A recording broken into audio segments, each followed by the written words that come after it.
স্বাগত দীপ্ত সংবাদের সাথে আছে আমি কাজী আসিফুজ্জামান। সুদানে দায়িত্ব পালনকালে নিহত 6 বাংলাদেশি শান্তিরক্ষীকে মরণোত্তর জাতিসংঘের মর্যাদাপূর্ণ দাগ হ্যামারশোল্ড পদকে ভূষিত করা হয়েছে। স্থানীয় সময় শুক্রবার নিউ ইয়র্কে জাতিসংঘ সদর দপ্তরে আন্তর্জাতিক জাতিসংঘ শান্তিরক্ষী দিবস উপলক্ষে আয়োজিত এক অনুষ্ঠানে তাদের এই সম্মাননা প্রদান করা হয়। সংস্থার মহাসচিব অ্যান্তনিও গুতেরেস নিহত শান্তিরক্ষীদের পদকগুলো জাতিসংঘে বাংলাদেশের স্থায়ী প্রতিনিধি রাষ্ট্রদূত সালাউদ্দিন নোমান চৌধুরীর হাতে তুলে দেন।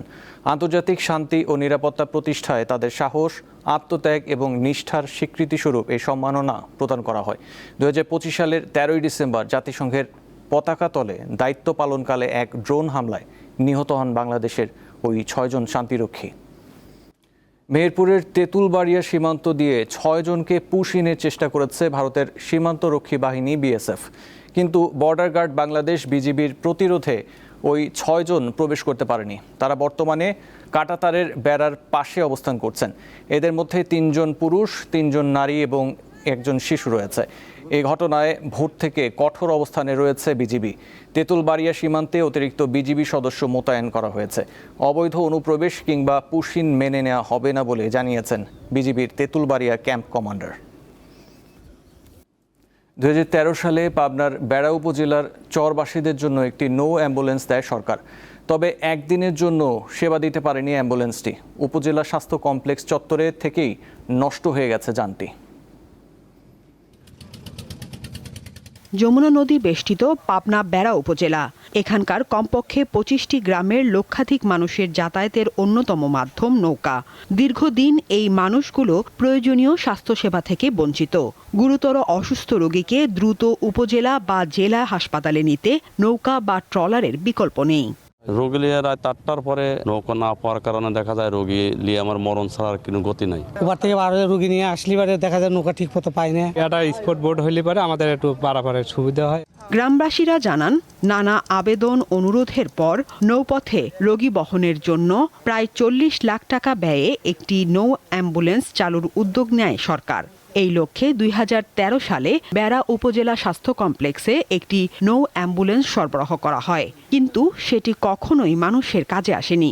দীর্ঘদিন পড়ে থেকে অকেজো হয়ে গেছে, চুরি হয়ে গেছে ইঞ্জিন সহ গুরুত্বপূর্ণ অনেক কিছু। এখানে সেই 13 সালে দেওয়ার পরে এরা একদিনও সার্ভিস পায় নাই। এইরকম অকেজোভাবে ফেলে রাখতে রাখতে আজকে এটার ইঞ্জিনও খুঁজে পাওয়া যাচ্ছে না, এটার হদিস নেই। হসপিটালের এই ওয়াটার অ্যাম্বুলেন্স ব্যবহার না হওয়ার জন্য যাদের গাফেলতি তাদের দৃষ্টান্তমূলক শাস্তি দেওয়া হোক। নতুন করে নৌ অ্যাম্বুলেন্স পাওয়ার চেষ্টা চলছে বলে জানিয়েছে উপজেলা স্বাস্থ্য বিভাগ। জানি 2013 সালে এখানে দেওয়া হয়, কিন্তু এর মেনটেন্যান্স করার জন্য ড্রাইভার আসলে সাথে দেওয়া হয়নি। তো দীর্ঘদিন এটা নদীতে পড়ে থাকার ফলে জংধরে নষ্ট হয়ে গেছে। তো বর্তমানে আমরা চেষ্টা করতেছি যে আর একটা অ্যাম্বুলেন্স ওয়াটার পাওয়া যায় কিনা। চরবাসীর স্বাস্থ্য সুরক্ষায় নতুন একটি নৌ অ্যাম্বুলেন্সের দাবি স্থানীয়দের। সাদিয়া চৌধুরী, দীপ্ত, বার্তা কক্ষ। গত কয়েকদিন ধরে তাপপ্রবাহ চলছে দেশ জুড়ে, আর এই অতিরিক্ত গরমের ফলে হিট স্ট্রোক সহ পানিবাহিত নানা রোগ দেখা দিচ্ছে। হিট স্ট্রোক কি অন্যান্য স্ট্রোকের মতো? এমন সময় কি ধরনের সতর্কতা অবলম্বন করা প্রয়োজন, চলুন দেখে আসি। রোদ আর তীব্র গরমে নাভিশ্বাস অবস্থা দেশ জুড়ে, জনজীবনে নেমে এসেছে অস্বস্তি। আবহাওয়া অধিদপ্তর বলছে এমন অবস্থা চলবে আরও কয়েকদিন। এই পরিস্থিতিতে মানুষ আক্রান্ত হচ্ছে হিট স্ট্রোকে। কি এই হিট স্ট্রোক, কেন হয়, কাদের হয়, আর এর প্রতিকারী বা কি? চলুন জেনে নেই চিকিৎসক কি বলছেন। মানুষের বডির যে কোর টেম্পারেচার অর্থাৎ ইন্টারনাল যে temperature normally average 37 degree Celsius অথবা 98.6 ডিগ্রি ফারেনহাইট থাকে। বাইরের টেম্পারেচার যখন অতিরিক্ত হয়ে যায় তখন এই রেগুলেশন সিস্টেমটা ফেল করে। তখন বডি টেম্পারেচার ইন্টারনাল যে কোর টেম্পারেচার সেটা 40 ডিগ্রি সেলসিয়াস অথবা 104 ডিগ্রি ফারেনহাইটের বেশি হয়ে গেলে তখন এটাকে আমরা হিট স্ট্রোক বলি। তিনি জানান, সাধারণত যারা সরাসরি রোদের সংস্পর্শে আসেন তাদের হিট স্ট্রোক হওয়ার আশঙ্কা বেশি। এমন হলে শরীর অবশ, লাল লাল অ্যালার্জি, মাথা ব্যথা, বমিসহ নানান উপসর্গ দেখা দিতে পারে। এমনকি হতে পারে মৃত্যুও।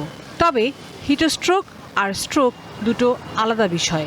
এই শব্দটা এক শব্দ, আর স্ট্রোক যেটা সেটা হচ্ছে ব্রেইনের স্ট্রোক। সেটা ব্রেইন স্ট্রোক দুইটা আলাদা শব্দ। হিট স্ট্রোকে পেশেন্ট কনফিউজড হয়ে যায়, পেশেন্ট ইলেকট্রোলাইট ইমব্যালেন্স ডেভেলপ করতে পারে, ইলেকট্রোলাইট ইমব্যালেন্স থেকে কনফিউশন হতে পারে, খিঁচুনি হতে পারে, বমি হতে পারে, এদের হার্ট রেট অনেক বেড়ে যায়, তারপরে আপনার শ্বাসকষ্ট হতে পারে, এমনকি অজ্ঞানও হয়ে যেতে পারে। বিরূপ প্রকৃতির সাথে লড়াই করে বেঁচে থাকাটাই এখন বড় চ্যালেঞ্জ।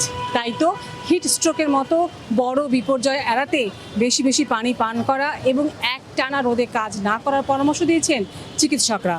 তবে পানি ও বিভিন্ন শরবত পানের ক্ষেত্রে যথেষ্ট সাবধান হওয়া উচিত বলে মত চিকিৎসকদের, কারণ এই গরমে পানিবাহিত রোগও বেড়ে যায়। পেশেন্টটাকে অতি দ্রুত ছায়ায় নিয়ে যেতে হবে। লাবণী গুহ, দীপ্ত সংবাদ, ঢাকা।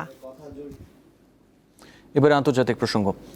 ইরানের দক্ষিণাঞ্চলে রাডার স্থাপনায় হামলা চালানোর দাবি করেছে যুক্তরাষ্ট্রের সেনাবাহিনী। শুক্রবার এই হামলার কথা জানায় তারা। যুক্তরাষ্ট্রের সেন্ট্রাল কমান্ড এক বিবৃতির বরাতে এএফপির জানিয়েছে ইরানের 4টি ড্রোন তারা ভূপাতিত করেছে। ড্রোনগুলো হরমুজের দিকে ছোড়া হয়েছিল। পরে গরুক ও কাশেম আইল্যান্ডে উপকূলীয় নজরদারি রাডার স্থাপনায় হামলা চালানো হয়। ইরানের ছোড়া ড্রোন আঞ্চলিক সামুদ্রিক নৌযান চলাচলে হুমকি হয়ে ওঠায় রাডার স্থাপনায় হামলা করা হয়েছে। নাইজারের উত্তরাঞ্চলে সাহারা মরুভূমির এক প্রত্যন্ত এলাকায় পিপাসায় অন্তত 49 জনের মৃত্যু হয়েছে বলে জানিয়েছে স্থানীয় কর্তৃপক্ষ। মরুভূমির চরম প্রতিকূল পরিবেশে এতগুলো মানুষের মৃত্যুর মধ্যে বেঁচে ফিরেছেন মাত্র 2 জন। তারা মরুভূমির তপ্ত বালুর উপর দিয়ে বহুদূর পথ হেঁটে লোকালয়ে পৌঁছে কর্তৃপক্ষকে খবর দেন। বিবিসির খবরে বলা হয়, একটি ট্রাকে করে আরোহীরা একটি মুসলিম ধর্মীয় উৎসব শেষে মালি থেকে নিজ দেশে ফিরছিলেন। পথে মরুভূমির এক প্রত্যন্ত এলাকায় ট্রাকটি বিকল হওয়ার পর এক পর্যায়ে পিপাসায় এতগুলো মানুষের মৃত্যু হয়। এক সময়ের অপরাজয় নেত্রী এবং পশ্চিমবঙ্গের দীর্ঘদিনের মুখ্যমন্ত্রী মমতা বন্দ্যোপাধ্যায় এখন জীবনের অন্যতম কঠিন রাজনৈতিক সময় পার করছেন। নির্বাচনে পরাজয়ের পর ক্ষমতার মসনদ হারানোর ধাক্কা কাটতে না কাটতেই তার ওপর চড়াও হয়েছে আইনি জটিলতা আর দলীয় অভ্যন্তরীণ কোন্দল। বাংলাদেশ থেকে একটা বড় খুনিকে এসটিএফ অ্যারেস্ট করেছিল, জেনে রাখুন। কথায় কথা বাড়ে, ক্রোধে হয় ঝড়, কথা না বাড়িয়ে সখী যাও তবে ঘর। সহজ করে বললে বেশি কথা বা তর্কে জড়ালে ঝগড়া বা অশান্তি বাড়ে। হিসাব ছাড়া কথা বলে এবার বেশ ভালো ঝামেলায় পড়েছেন ভারতের পশ্চিমবঙ্গ রাজ্যের সাবেক মুখ্যমন্ত্রী মমতা বন্দ্যোপাধ্যায়। সম্প্রতি বাংলাদেশের ইনকিলাব মঞ্চের প্রয়াত মুখপাত্র শরীফ ওসমান হাদির হত্যা নিয়ে করেন বিতর্কিত এক মন্তব্য। কাকে দিয়ে খুন করিয়েছিলেন, কার কার নাম বেরিয়েছিল, আজ গভর্নমেন্ট চেঞ্জ হলেও মনে রাখবেন আমি তো সবটাই জানি, আমার হৃদয়টাই একটা কথা ভাণ্ডার। এ ঘটনায় দেশদ্রোহিতার অভিযোগ আনা হয়েছে তৃণমূল নেত্রীর বিরুদ্ধে। পাশাপাশি বিধানসভার নির্বাচনে হেরে লেজে গোবরে অবস্থা তার দলের। বিরোধী দলীয় নেতা নির্বাচনে মমতার কথা শোনেননি তারই দলের বিধায়করা। মমতার পছন্দ শোভনদেব বন্দ্যোপাধ্যায়কে বাদ দিয়ে ঋতব্রত বন্দ্যোপাধ্যায়কে বেছে নিয়েছে তৃণমূল থেকে নির্বাচিত সদস্যরা। এরই মধ্যে স্পিকারের অনুমোদনও পেয়েছেন ঋতব্রত। পশ্চিমবঙ্গ ও ভারতের রাজনীতিতে যে মমতা ছিলেন অগ্নিকন্যা হিসেবে খ্যাত, ক্ষমতা হারানোর পর তিনি এখন নিজ ভূমে পরবাস। ঘরের বাইরে আইনি লড়াই আর ঘরের ভেতর নেতৃত্বের যুদ্ধ, এই দুই ফ্রন্টে একসঙ্গে লড়তে গিয়ে মমতা কতটা ঘুরে দাঁড়াতে পারবেন সেটাই এখন দেখার বিষয়।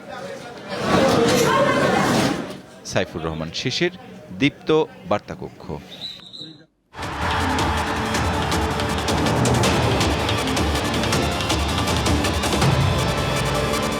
10 বছর পর নারী সাফ চ্যাম্পিয়নশিপের ফাইনালে বাংলাদেশের মুখোমুখি হচ্ছে ভারত। টানা তৃতীয়বারের মতো শিরোপা জয়ের লক্ষ্যে মাঠে নামবে লাল সবুজের প্রতিনিধিরা। খেলা শুরু সন্ধ্যা 7টায়। এক মাকে হারিয়েছেন কদিন হলো। দেশ মাতৃকা দায়বদ্ধতার কারণে শেষবারের মতো দেখা হয়নি মাকে। বুকে পাথর বেঁধে এবার বাংলাদেশকে আরেকটি সম্মান উপহার দেওয়ার লক্ষ্যে অনুশীলনে শিউলি আজিম। মিশন সাফের হ্যাট্রিক শিরোপা জয়। কাজটা অতটা সহজ নয় তা জানা পুরো দলের, তাই বলে তো হাল ছেড়ে দেওয়া যায় না। ভারতের গোয়া রাজ্যে তপ্ত রোদে নিজেদের সেরাটা নিংড়ে খেলার প্রতিজ্ঞা মারিয়া মান্দা, আনিকা, ঋতুপর্ণাদের। আনিকা, ঋতুপর্ণার পাশাপাশি পুরো দলের সবাই সমান, কোনো বিশেষ কেউ নেই। দল হিসেবেই খেলতে চায় মেয়েরা। ম্যাচের 90 মিনিটের প্রতিটা মুহূর্ত কাজে লাগাতে হবে, এটাই আসল বিষয়। গ্রুপ পর্বে 2 ম্যাচ আর সেমিফাইনাল 3 ম্যাচে করা ভুলগুলো শুধরে নেওয়ার শেষ সুযোগ বাংলার নারীদের। বলিম অ্যাথলেটিক স্টেডিয়ামে তাই ভোরবেলায় ঘাম ঝরানোর অনুশীলনটা করে নিয়েছে পিটার বাটলার শিষ্যরা। সুযোগ পেয়েছি আবার, বিগত দিনে আমরা 2টা সাব জিতেছি, তো তৃতীয়বারের মতো আবার সুযোগ এসেছে। তো সবসময় তো অনেকের সুযোগ থাকে না, তো আসলে এই সুযোগটা পেয়েছি, এটা কাজে লাগানোর জন্যই আমরা সর্বোচ্চ চেষ্টা করে এসেছি, পরিশ্রম করে এসেছি।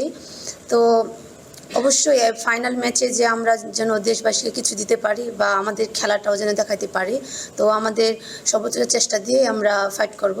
প্রতিপক্ষ ভারতও চাচ্ছে হারানো শিরোপা ফিরে পেতে। সেমিতে ঘুরে দাঁড়ানো বাংলাদেশের বিপক্ষে এবার অন্তত সহজ ম্যাচ হবে না, তা ভালো করে জানা তাদের। সবশেষ 2019 সালে নিজেদের 5ম ট্রফি জিতেছিল তারা।